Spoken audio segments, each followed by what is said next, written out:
Okay, so what if unlocking your peak performance wasn't about some brand new revolutionary hack, but about tapping into something fundamental, something that's been quietly powering high achievers for decades? Exactly. Today, we're doing a deep dive into the 5 a.m. Club, this philosophy championed by Robin Sharma. And its core ideas have apparently been used by, well, everyone from big-name entrepreneurs to legendary artists for, what, over 20 years? That's the claim. We've got excerpts from Sharma's work right here, and it's quite a narrative, dramatic twists, unexpected mentors, and some, well, pretty unconventional wisdom. Right. So our mission today is to kind of sift through the story, pull out the really potent insights, the actionable strategies, core ideas that can give you, our listener, a real edge personally and professionally. Think of it like a shortcut to understanding a powerful approach designed for people really striving for, well, exceptional results. Okay, let's unpack this opening. Chapter 1 hits hard. We meet an entrepreneur who's facing a really serious crisis. Yeah, it says just a year before she was, flying high, a respected leader. Now, it sounds like complete despair, even considering ending things. It's stark. It really grabs you. What could cause such a dramatic fall, right? Well, it perfectly sets the stage for introducing the spellbinder. He's this speaker whose message seems like a potential lifeline in that darkness. And he talks directly to that feeling of hitting rock bottom. Exactly. The valleys of darkness, the collapse of creative magnificence, the pain of unfulfilled dreams.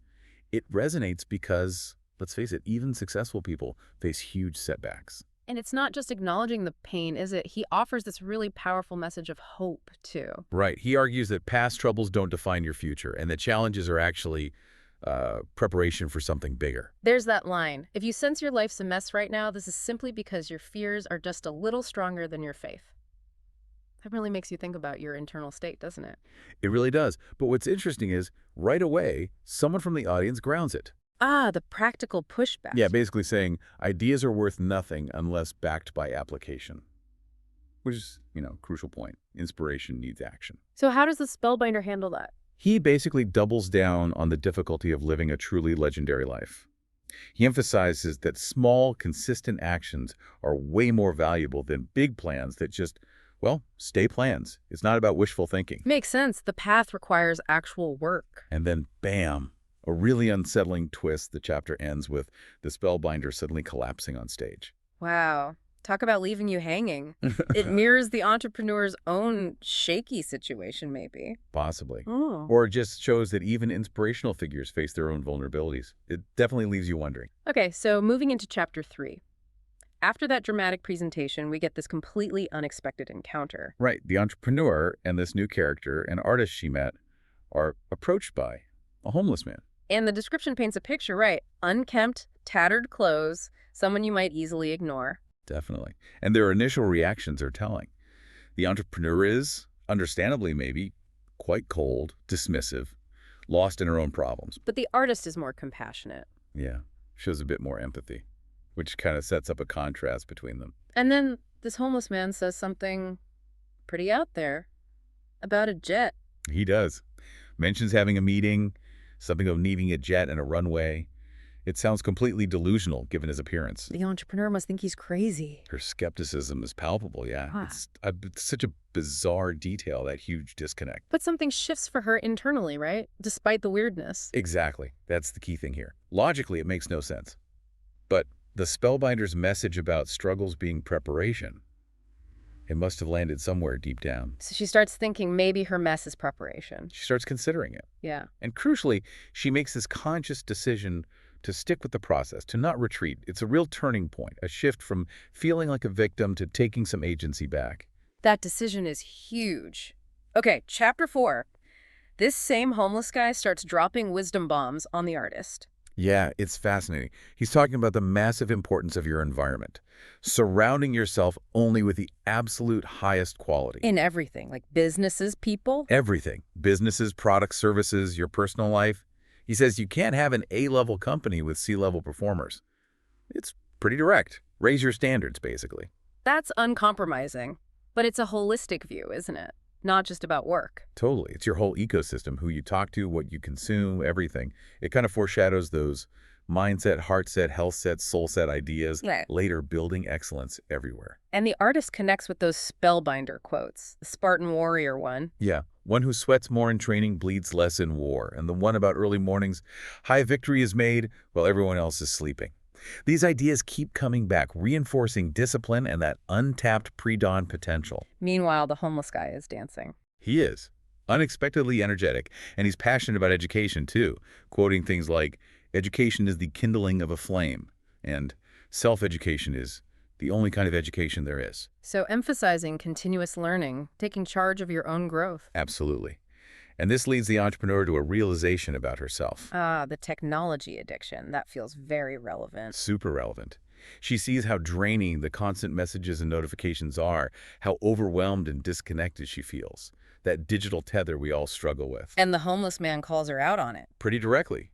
Your phone is costing you your fortune, if you're playing with it all day long. He frames it as a potential liability, eroding focus and fortune. Ouch. But true for many of us. He also shares that Billie Jean King quote. Pressure is a privilege. Yeah. A great reframe for stress. Seeing challenges as chances to grow, not just burdens. Then there's that other powerful quote. Everyone thinks of changing the world, but no one thinks of changing himself. That one hits home, right? Real external change starts inside. And that imagery, he uses the crucifixion of fear for the reincarnation of honor. It's intense. Very vivid. It's about overcoming limitations, letting a braver self emerge. That's the idea. The fearful part has to be confronted, transcended, to unlock something better. Okay, let's talk about the index card. He pulls out this worn card. Yeah, just a simple index card.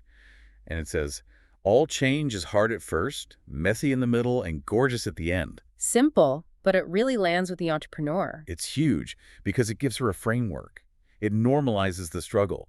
Knowing the hard start and the messy middle are just phases on the way to something good, that's incredibly motivating when you're stuck in the mess. And the artist shares more from the spellbinder, reinforcing this. Right. The spellbinder talked about how common low self-belief is, how comparing ourselves externally holds us back, keeps us stuck in uncertainty. Which leads naturally to introducing the 5 a.m. idea. As the mother of all routines. Yeah.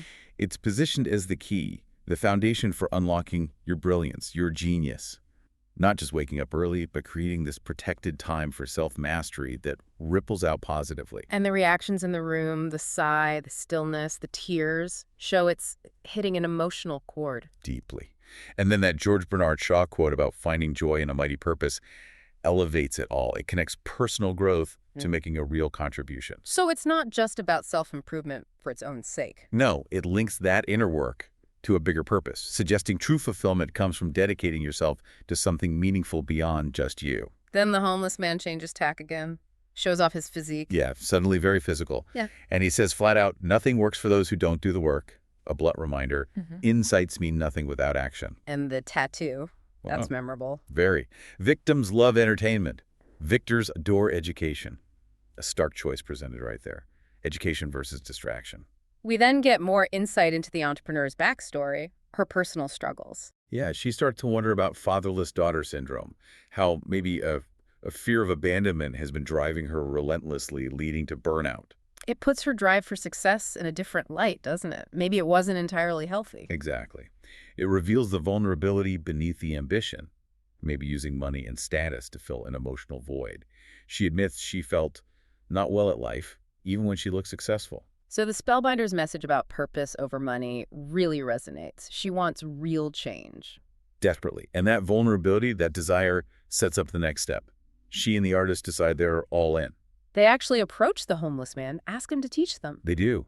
And his response is interesting. He talks about intense visualization, referencing a Turkish pilot who would fly before we'd fly. Mental rehearsal, visualizing success. Precisely. Underscoring again how much our inner world shapes our outer reality. And then he introduces those core concepts. Mindset, heart set, health set, and soul set. 4 pillars of private greatness. It's a structured approach, cultivating your thoughts, emotions, physical health, and sense of purpose. These are the foundations. So they explicitly ask him to teach them the morning routine of a leader. They're ready to apply it. Ready to move from theory to practice, which leads to that very intriguing scene. 4:49 a.m. outside the conference hall. The artist is skeptical, right? It's Right. still dark, seems unlikely. Totally relatable skepticism, but then a chauffeur arrives. posh British accent. And he makes this comment about Mr. Riley's first time we hear a name unassuming attire when he needs to get gritty. Intriguing. Adds to the mystery. And then the bombshell drops. The chauffeur just casually reveals that the derelict they've been talking to is actually one of the richest people in the world. Whoa. Okay, that changes everything. Suddenly, all his insights have this immense weight of experience behind them. It completely reframes the whole encounter. A powerful lesson in not judging by appearances. And the Rolls-Royce shows up, the drive to a private airport. It just hammers home the disconnect. And the chauffeur describes Mr. Riley. Yeah, it's fascinating, generous, compassionate, strong values, but also definitely an oddball. A complex picture emerges. And the jet, with 5 AC on the tail. The first visual confirmation, the chauffeur explains. The 5 a.m. club, own your morning, elevate your life. A clear brand, a clear philosophy. So they fly off to Mauritius. Mauritius, yeah. Yeah. The descriptions of the place, charming villages, slower pace, cheerful locals, it creates this sense of escape. A different world from the entrepreneur's usual pressure cooker. And then they get the golden tablet, like commandments for the club. Exactly. A tangible piece of wisdom. 5 rules engraved. And rule #1 hits that core theme again. Our addiction to distraction and the absolute power of that first hour before dawn for focused self-preparation. Really hammering home the cornerstone of the 5 a.m. club. And their arrival point sounds like paradise. Ocean views, nature sounds, sunset. Yeah. It sets the scene for transformation. And then another surprise, the spellbinder is there. He reappears, and his message is crucial. They're changing their lives through application. It's not just listening, it's doing. He also talks about the fear of leaving the ordinary, holding people back. Yeah, how that fear is a huge barrier. But he encourages them, saying even a small start can unleash huge power, and that nature, or the universe, kind of responds when you commit. And finally, they meet the billionaire properly, Mr. Riley. But he's transformed. Clean-shaven, fit, wearing running gear with a t-shirt that says, "No idea works until you do the work." No escaping that theme. None at all. And his greeting, "Welcome to the 5 a.m. club." He explicitly confirms that rising at 5 a.m. was the main practice behind his massive success. He lists the benefits. Visionary thinking, inner life. Visionary thinking, developing his inner life, fitness, leadership, personal growth, the whole package. It really positions that early hour as the linchpin for holistic success. Makes you, the listener, think about what you could do with that hour. Then the entrepreneur has that weird dream about coffee delivery. Yeah, this unsettling dream about someone trying to force coffee on her early in the morning. It's a great symbol of her subconscious resistance, right? Yeah. Even when you want to change, the old habits fight back. That makes sense. The internal friction. But she wakes up relieved, finds the artist. Finds the artist at her door, yeah. A little moment of comfort, connection, shared journey. Okay, then the billionaire introduces this idea of rigor. Rigor. He says it's a key trait of heroes and titans, contrasting it with what he sees as superficiality in the majority. It's about thoroughness, attention to detail. He uses the sculptor Bernini as an example. Yeah, the meticulous care of master performers. And he gives those other examples, the Formula One pit crew, where tiny details mean everything. And the Challenger disaster. A sobering reminder of how small things can have huge consequences. It really drives home the importance of meticulousness, especially when aiming for excellence. The artist relates this to artists like Vermeer, who focused on craft over cash. Right. It reinforces that mastery often comes from deep commitment to the process itself, not just the outcome or the reward. And amidst all this, we see the entrepreneur and artist getting closer. Yeah, a little romance blossoming. A nice reminder that growth isn't just professional, it touches all parts of life. And then that very poetic moment, the butterfly. Oh, right, landing on the billionaire's ear. And he recites Rumi about the soul's beauty. Just a surprising, deep moment. He then talks about discomfort being necessary for growth. Absolutely. That rising to your best self feels uncomfortable, but that's where the rewards are. And that closing thought for the morning session is powerful. You're most alive when your heart beats quickest, and we are most awake when our fears scream loudest. Yeah. Basically saying, don't shy away from fear or intensity. That's often where real growth and aliveness happen. Then the mood shifts. He asks a really profound question. A heavy one. Who will cry when you die? It forces you to think about legacy, impact, what really matters. And he tells that story about his friend O'Kelly. A really moving story. Organizing his last days, communicating by blinking to write a book, 200,000 blinks. It just underscores the preciousness of life, the urgency to express ourselves. His advice is don't wait, Appreciate the small things. Don't put off expressing your genius. Pay attention to the small miracles.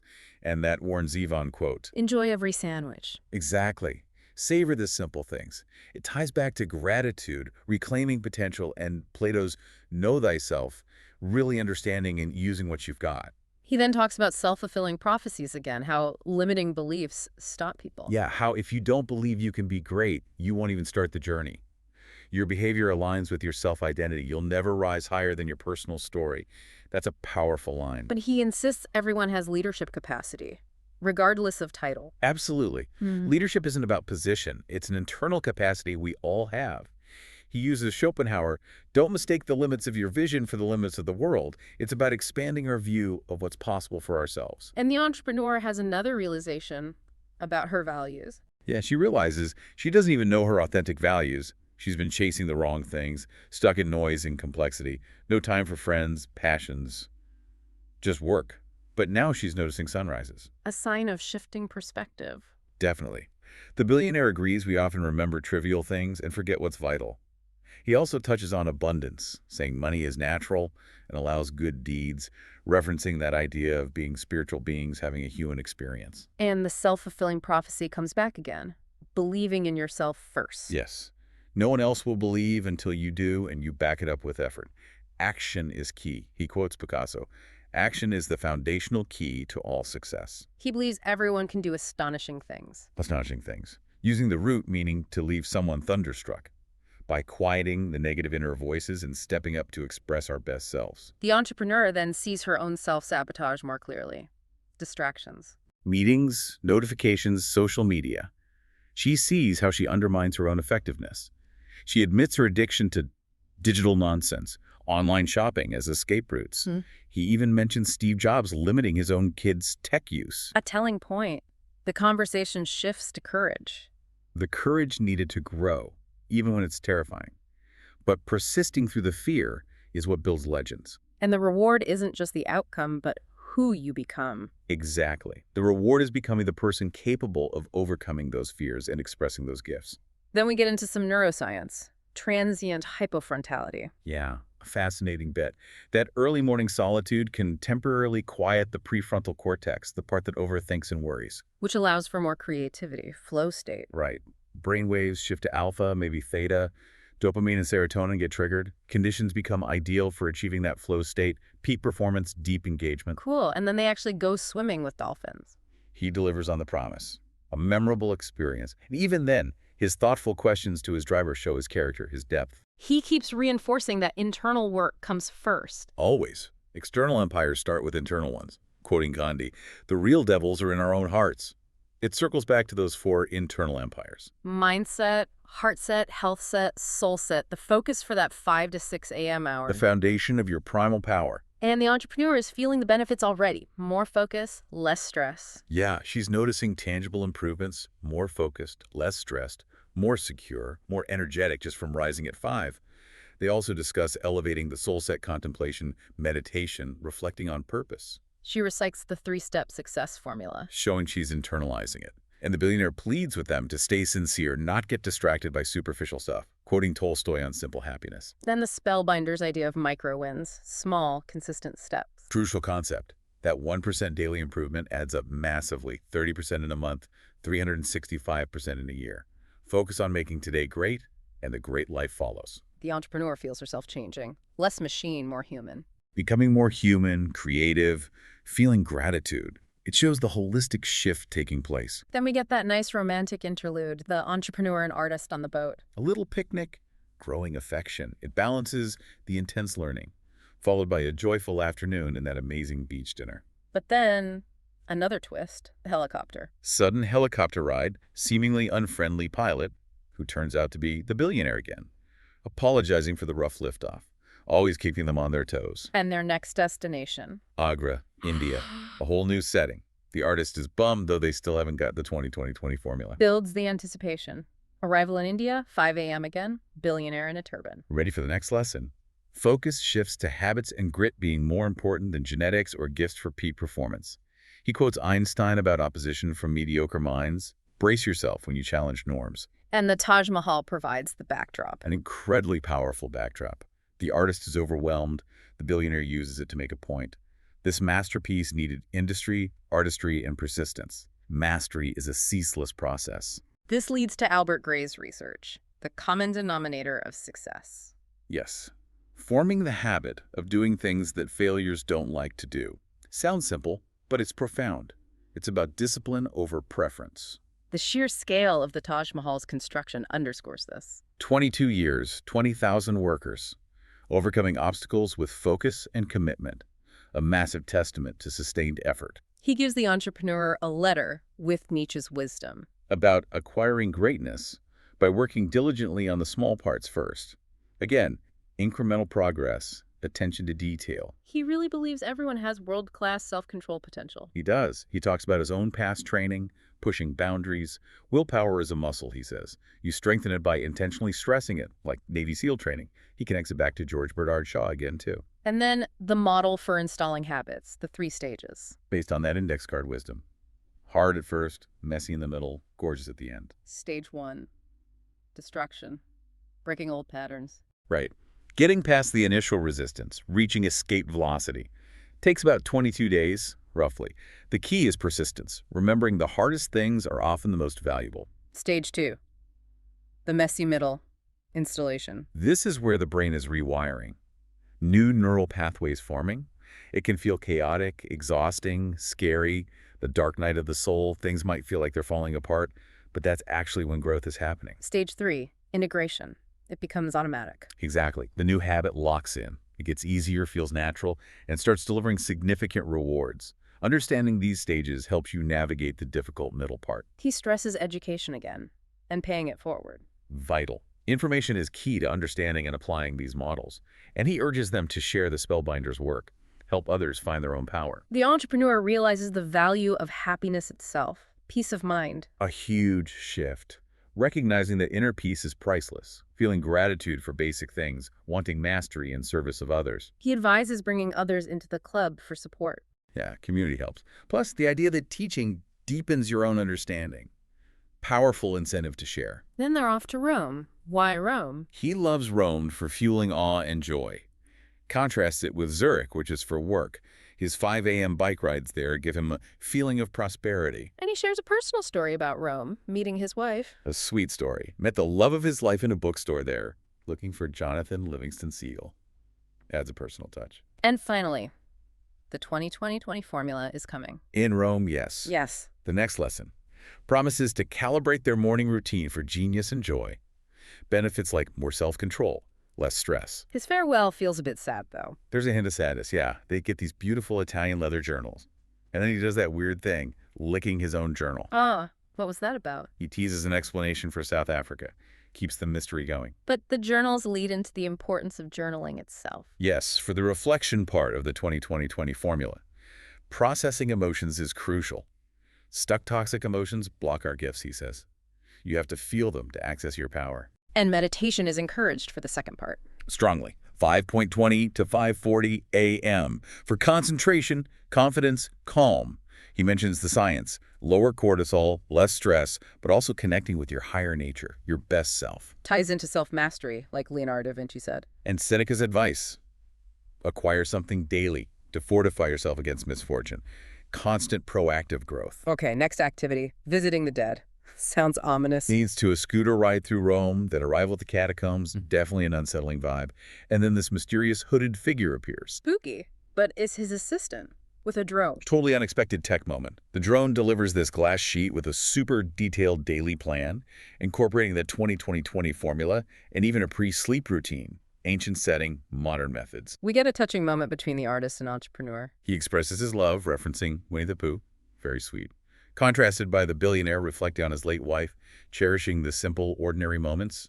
A reminder of what's truly valuable. But then, violence and attack. Suddenly, yes, gunmen appear. The billionaire's protection team swoops in, very efficiently. But the artist is taken hostage. Alarmingly, yes. But then the entrepreneur shows amazing courage. She tries to reason with the gunman. She does. And then diffuses it with that playful line about the artist being gone, meaning in love with her.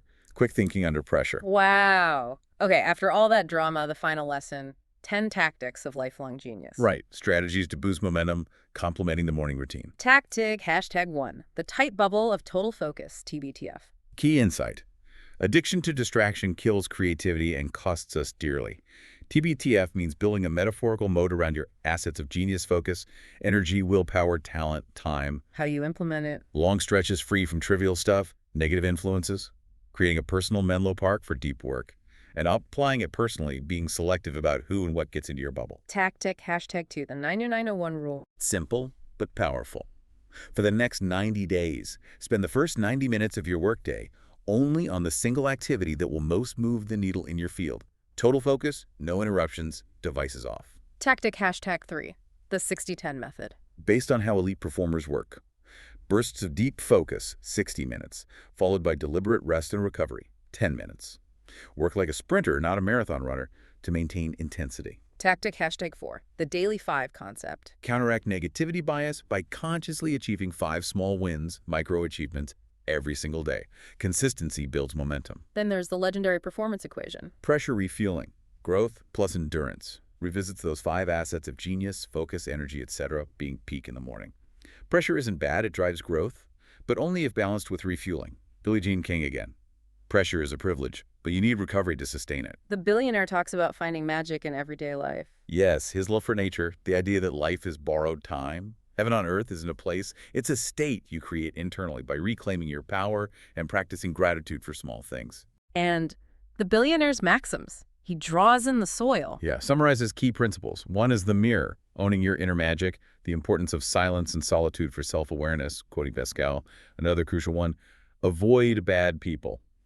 Recognizing emotional contagion and the power of your associations. Surround yourself with positive, ethical people. And one about constantly elevating standards. Continuously raising your personal standards, treating yourself well, reflects inner well-being. It connects back to creating that heaven on earth state through self-improvement. The final stop, Robin Island, a heavy place. Very. The billionaire is anxious, respectful.